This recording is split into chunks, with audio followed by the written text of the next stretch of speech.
Hello everyone, good morning and welcome to ambitiousbaba.com. We are back with our daily current affairs. तो चलिए जानते हैं 28 जुलाई के current affairs क्या हैं। आगे बढ़ने से पहले मैं आपको बता दूं हमारे टेलीग्राम चैनल का लिंक, आज की क्लास का पीडीएफ का लिंक और हमारे करंट अफेयर्स ऐप का लिंक सभी नीचे डिस्क्रिप्शन बॉक्स में है, वहां से आप उसे चेकआउट कर सकते हैं। ऑल्सो अगर आपने हमारे यूट्यूब चैनल को अभी तक सब्सक्राइब नहीं किया है तो प्लीज़ सब्सक्राइब कीजिए और वहाँ पर एक बेल आइकन है उसे ज़रूर प्रेस कीजिए ताकि कोई भी वीडियो नोटिफिकेशन आप मिस नहीं करें फ्रॉम एम्बिशियस बाबा। तो चलिए बढ़ते हैं आज के क्वेश्चंस की तरफ। पहला सवाल, इनमें से किस राज्य या फिर यूनियन टेरिटरी की गवर्नमेंट ने लॉन्च किया है एक वेब पोर्टल जिसका नाम है रोजगार बाजार। 5 ऑप्शन है हमारे पास, तो चलिए the answer is C Delhi. Arvind Kejriwal ji की सरकार ने लॉन्च किया है एक वेब पोर्टल जिसका नाम है रोजगार बाजार 27 जुलाई को। तो चलिए इसकी डिटेल्स जान लेते हैं आगे। तो जैसा कि हमने ऑलरेडी डिस्कस कर लिया है कि अरविंद केजरीवाल जी की सरकार ने 27 जुलाई को एक वेब पोर्टल लॉन्च किया है जिसका नाम है रोजगार बाजार।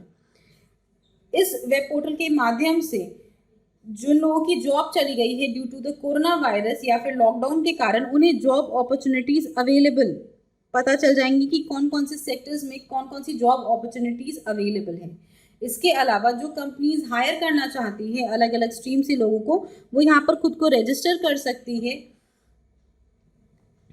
तो चलिए इसके अलावा बात करते कि हाल ही में एक similar free of cost online platform launch किया अभिनेता सोनू सूद ने प्रवासी मजदूरों के लिए, और इसका नाम था प्रवासी रोजगार ऐप।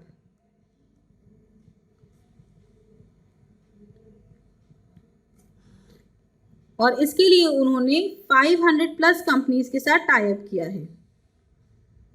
इस ऐप पे अलग अलग कंपनीज खुद को रजिस्टर कर सकती है और यहाँ पर जो प्रवासी मजदूर है वो भी खुद को रजिस्टर कर लेंगे ताकि उनको पता चल जाए कि कौन कौन सी सेक्टर्स में जॉब्स अवेलेबल हैं उनके लिए। तो चलिए बढ़ते हैं दूसरे क्वेश्चन की तरफ। दूसरा सवाल, भारतीय रेलवेज इनमें से किस राज्य में कंस्ट्रक्ट कर रही है दुनिया का पहला electrified double stack container tunnel. 5 option है हमारे पास, तो चलिए द आंसर इज ई हरियाणा। हरियाणा में जो अरावली माउंटेन्स है, मैं आपके लिए लिख देती हूँ, अरावली माउंटेन्स है उनको काट करके ये टनल बनाया जा रहा है जो कि दुनिया का पहला electrified double stack container tunnel है। चलिए इसकी डिटेल्स जान लेते हैं आगे। तो ये जो टनल यानी कि जो हमारी भारतीय रेलवेज कंस्ट्रक्ट कर रही है दुनिया का पहला electrified double stack container tunnel Haryana के सोहना में, और इसमें जो ट्रेन है जो ये गुड्स ट्रेन रहेंगी वो 100 किलोमीटर पर आवर की स्पीड से जा सकती हैं। इस वर्ष में ऑलरेडी 1 किलोमीटर लंबा सुरंग खोद लिया गया है। बाकी का जो 500 किलोमीटर का ट्रैक है जो कि दोनों कॉरिडोर्स में यानी दोनों कॉरिडोर्स में चलेगा वो ऑलरेडी रेडी हो गया है, और उनका ऐसा अनुमान है कि बाकी का जो 500 किलोमीटर का ट्रैक है वो भी अगस्त तक रेडी हो जाएगा। इसके अलावा भारतीय रेलवेज ने ये भी कहा है कि जो ये टनल है 1 किलोमीटर ऑलरेडी रेडी हो गया है और इसका बाकी का काम इस वर्ष में यानी कि अगले 12 मंथ्स में पूरा हो जाएगा, और उनका ऐसा अनुमान है कि लगभग 2022 से ये टनल फंक्शनल भी कर दिया जाएगा। बढ़ते हैं तीसरे क्वेश्चन की तरफ। तीसरा सवाल, हाल ही में यूके बेस्ड कंपनी कंपेरिटेक ने एक एनुअल रिपोर्ट रिलीज की है जिसके तहत इनमें से कौन सा भारतीय शहर top 20 most surveilled cities in the world में आता है। 5 ऑप्शन है हमारे पास, तो चलिए the answer is D Hyderabad.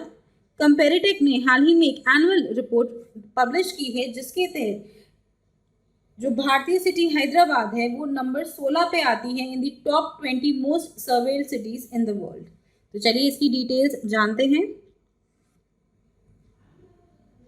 जो हैदराबाद है उसमें लगभग 3 लाख सर्वेलेंस कैमराज है और ये इन टॉप 20 मोस्ट सर्वेल्ड सिटीज में से इसकी रैंकिंग है 16वें नंबर पर।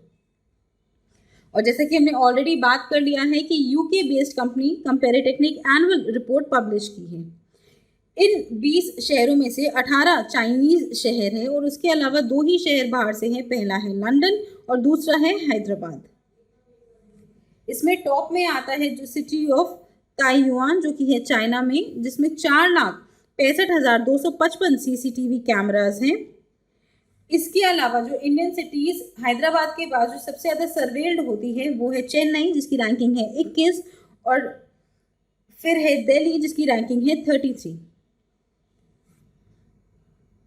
तो चलिए बढ़ते हैं चौथे क्वेश्चन की तरफ। चौथा सवाल, हाल ही में United Nations Food and Agriculture Organization ने एक ग्लोबल फॉरेस्ट रिसोर्सेज असेसमेंट यानी कि FRA रिलीज की है, जिसके तहत जो टॉप 10 कंट्रीज है जिन्होंने फॉरेस्ट कवर गेन किया है उसमें भारत की रैंकिंग कौन से नंबर पर है।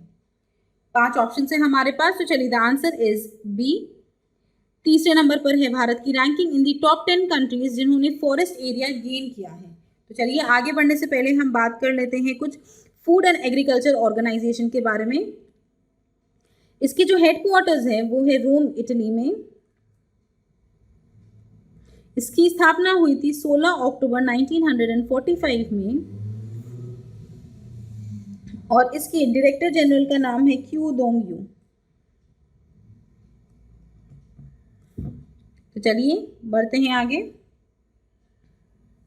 तो जैसा कि हमने ऑलरेडी क्वेश्चन में ही डिस्कस कर लिया है कि हाल ही में United Nations Food and Agriculture Organization ने लेटेस्ट अपना ग्लोबल फॉरेस्ट रिसोर्स असेसमेंट यानी कि FRA रिलीज किया है, और जिसमें टॉप 10 कंट्रीज जिन्होंने अपना फॉरेस्ट कवर गेन किया है लास्ट 10 वर्षों में यानी कि 2010 से 2020 के बीच, उसमें भारत की रैंकिंग है तीसरे नंबर पर।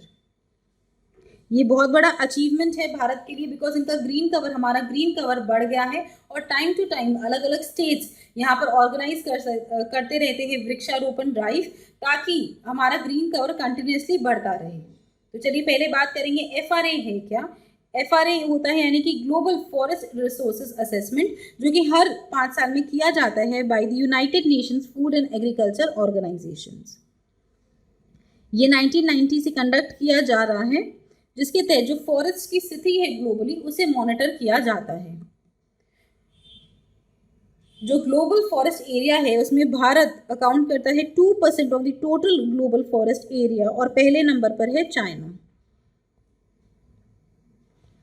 तो चलिए अब बात करते हैं कि वो कौन कौन से 10 देश है जिन्होंने 10 वर्षों में फॉरेस्ट कवर गेन किया है। तो चलिए पहला है चाइना, दूसरा है ऑस्ट्रेलिया, तीसरा है इंडिया, चौथा है चिली, पांचवा है वियतनाम, छठा है टर्की, सातवां है द यूनाइटेड स्टेट्स, आठवां है फ्रांस, नौवां है इटली और 10वां है रोमानिया। तो चलिए बढ़ते हैं 5वें क्वेश्चन की तरफ। 5वां सवाल, इनमें से किस देश के कॉन्सुलेट जो कि चेंगडू सिटी में था चाइना के, उसे बंद कर दिया गया है। 5 ऑप्शन है हमारे पास, तो चलिए the answer is USA। USA का जो कॉन्सुलेट था in the Chengdu city of China, उसे हाल ही में बंद कर दिया गया है। तो चलिए इसकी डिटेल्स जान लेते हैं। तो जैसा कि मैं आपको बता देती हूँ कि यूनाइटेड स्टेट्स और चाइना के बीच में हाल ही में काफ़ी ज़्यादा टेंशन्स चल रहे हैं, और इसीलिए जो हमारे यूनाइटेड स्टेट्स हैं उन्होंने ऑर्डर किया था कि जो चाइना का कॉन्सुलेट है हाउस्टन में, उसे 3 दिन के अंदर क्लोज कर दिया जाए। इसी की रिटेलिएशन में चाइना ने यूनाइटेड स्टेट्स का जो कॉन्सुलेट था उनकी चेंगडू सिटी में, उसका लाइसेंस रिवोक कर लिया है। उन्हें भी 3 दिन का नोटिस दिया गया था ताकि वो अपने काम को वहां पर बंद कर दें। ये जो चेंगडू कॉन्सुलेट था ये काफ़ी ज़्यादा इम्पोर्टेंट था USA के लिए, बिकॉज ये काफ़ी बड़ा एरिया कवर करता था उस देश का। इसके अलावा जो कॉन्ट्रोवर्शियल ऑटोनॉमस रीजन है तिब्बत का, वो भी ये कवर करता था। इस कॉन्सुलेट को वाइस प्रेसिडेंट जॉर्ज बुश ने 1985 में इनॉग्रेट किया था, या फिर आप कह सकते हैं ओपन किया था। 1985 से ये चाइना में था, लेकिन हाल ही में जो यूनाइटेड स्टेट्स और चाइना के बीच में जो टेंशन चल रहे हैं, इसके कारण इसे बंद कर दिया गया है। बढ़ते हैं छठे क्वेश्चन की तरफ। छठा सवाल, CRPF रेजिंग डे हर साल किस दिन मनाया जाता है। 5 ऑप्शन है हमारे पास, तो चलिए द आंसर इज डी। 27 जुलाई को मनाया जाता है हर वर्ष सीआरपीएफ रेजिंग डे, यानी कि central reserve police force raising day. चलिए इसकी डिटेल्स जानते हैं। चलिए पहले बात करते हैं कि ये कब हुआ था। जो सीआरपीएफ है वो पहली बार रेज हुआ था 27 जुलाई 1939 में अंडर द ब्रिटिश पीरियड में, यानी कि क्राउन उन्हें चुना गया था as the crown representative police under the British. और इसके बाद जब भारत को अपनी इंडिपेंडेंस मिली उसके बाद 1949 में उसका नाम चेंज करके हो गया था सेंट्रल रिजर्व पुलिस फोर्स, और ये बड़ा कदम लिया था सरदार वल्लभ भाई पटेल ने। तो इस वर्ष यानी कि 2020 27 जुलाई को मनाया जाएगा 82nd सीआरपीएफ रेजिंग डे। ये ऑल ओवर इंडिया सेलिब्रेट किया जा रहा है, लेकिन इस साल ड्यू टू कोविड-19 पैंडेमिक बहुत बड़े रूप में सेलिब्रेशंस नहीं होंगे, और इसमें हमारे होम मिनिस्टर अमित शाह ने भाग लिया है वीडियो कॉन्फ्रेंसिंग के माध्यम से।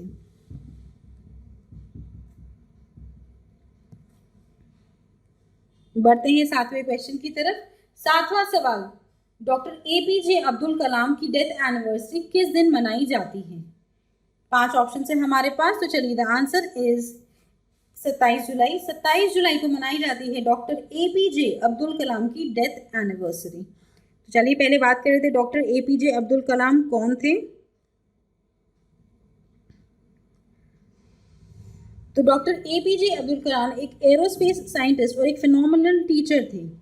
इसके अलावा उन्होंने सर्व किया है as the 11th president of India वर्ष 2002 से 2007 के बीच। उन्हें पीपल्स प्रेसिडेंट के रूप में भी जाना जाता था।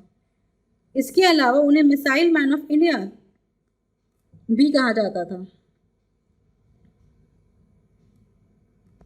उनके कई सारे कॉन्ट्रीब्यूशंस रहे हैं इन दी DRDO, और जब पोखरान 2 का न्यूक्लियर टेस्ट भी हुआ था उसमें भी उन्होंने अहम भूमिका निभाई थी। उनका देहांत हुआ था 27 जुलाई 2015 को, जब वो एक लेक्चर डिलीवर कर रहे थे at the Indian Institute of Management Shillong में। कार्डियक अरेस्ट के कारण उनकी मृत्यु हो गई थी। इसके अलावा उन्हें भारत रत्न, जो इंडिया का हाईएस्ट सिविलियन ऑर्डर है, 1997 में उन्हें पुरस्कृत किया गया था। चलिए बढ़ते हैं 8वें क्वेश्चन की तरफ। 8वां सवाल, किस देश की डिस्क्वालिफिकेशन के बाद भारत का 2018 का एशियन गेम्स का जो 4x400 मीटर का मिक्स्ड रिले मेडल है अब उसे गोल्ड में अपग्रेड किया जाएगा? 5 ऑप्शन है हमारे पास, तो चलिए the answer is a Bahrain. Bahrain को डिस्क्वालीफाई कर दिया गया है, और अब इंडिया का 2018 का जो एशियन गेम्स 4x400 मीटर का मिक्स्ड रिले मेडल था उसे अब सिल्वर से गोल्ड में अपग्रेड कर दिया जाएगा। तो चलिए इसकी डिटेल्स जानते हैं आगे। तो जैसा कि हमने ऑलरेडी डिस्कस कर लिया है कि भारत का 4x400 मीटर का जो मिक्स्ड रिले है सिल्वर मेडल उसे अब अपग्रेड कर दिया जाएगा टू गोल्ड, बिकॉज बहरीन की एथलीट किमी अदेकोया को 4 साल का डोपिंग बैन किया गया है। 4 साल के लिए उन्हें डोपिंग के कारण बैन कर दिया गया है, और इसीलिए भारत का जो सिल्वर मेडल है अब उसे अपग्रेड कर दिया जाएगा टू गोल्ड। तो इसमें जो 4 लोग जो शामिल थे जिन्होंने ये मेडल जीता था वो थे मोहम्मद अनस, PR पूवमा, हिमा दास और अरोकिया राजीव, और उनकी टाइम थी 3:15:71, और इसके अलावा जो बहरीन की टाइम थी वो थी 3 मिनट 11 सेकेंड और 89 मिली सेकेंड्स। बढ़ते हैं 9वें क्वेश्चन की तरफ। 9वां सवाल, उस इंडियन ओरिजिन सिंगापुर नर्स का नाम बताइए जिसे हाल ही में राष्ट्रपति अवार्ड दिया जाएगा फॉर कोविड सर्विसेज। 5 ऑप्शन है हमारे पास, तो चलिए द आंसर इज ए काला नारायण स्वामी को दिया जाएगा ये अवार्ड। तो चलिए इसकी डिटेल्स जानते हैं। भारतीय मूल की नर्स को सिंगापुर में हाल ही में राष्ट्रपति अवार्ड फॉर नर्सेज दिया जाएगा उनके बेहतरीन योगदान के लिए जो उन्होंने कोविड-19 पैंडेमिक में दिखाया है एज अ फ्रंटलाइन वर्कर। और इस अवार्ड को दिया जाएगा कला नारायण स्वामी को। ये उन 5 नर्सों में से है जिन्हें ये अवार्ड दिया जाएगा। इसके अलावा उन्हें एक ट्रॉफी दी जाएगी, एक राष्ट्रपति से साइन किया हुआ सर्टिफिकेट दिया जाएगा और उन्हें सिंगापुर डॉलर 10,000 का भी प्राइज मनी दिया जाएगा, जिसे आप कन्वर्ट करें तो हो जाएगा 7,228 US डॉलर्स। और सिंगापुर के जो राष्ट्रपति है उनका नाम है हलीमा याकूब।